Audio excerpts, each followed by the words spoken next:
Before you spend money on VideoExpress AI, I want to tell you something I wish somebody had told me first.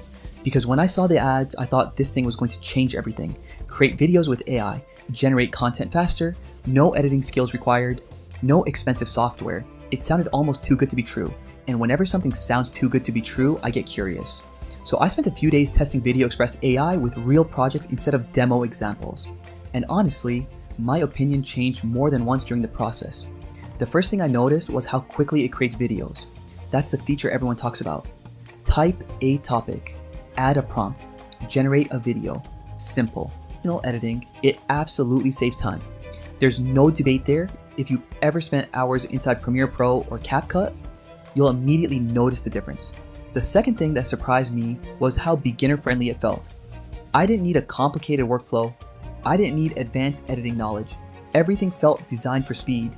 And I can see why that appeals to creators, business owners, freelancers, and marketers who need content quickly.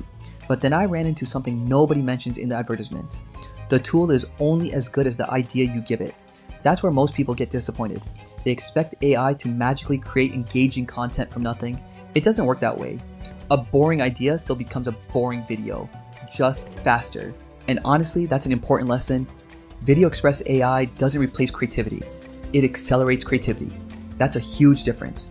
Then I started testing different types of content.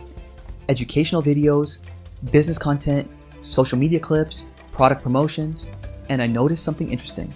The platform worked best when I already had a clear message, when I knew exactly what I wanted the video to communicate.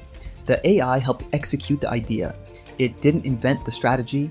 Now here's who I think benefits most. Content creators publishing consistently, agencies handling multiple clients, business owners creating marketing content, freelancers trying to save time, people who need volume, because that's where the real advantage shows up. The time savings add up way after spending time with VideoExpress AI. Here's my honest conclusion. Is it a magic button for viral videos? No, and anyone claiming that is overselling it. But can it dramatically reduce the amount of time needed to create content? Absolutely. The biggest mistake people make is expecting the AI to replace skill. The smartest users treat it as a force multiplier. A way to create more content, test more ideas, and move faster. And honestly, that's where VideoExpress AI becomes interesting. Not because it does everything for you, because it helps you do more in less time. Thanks for watching. Catch you in the next one.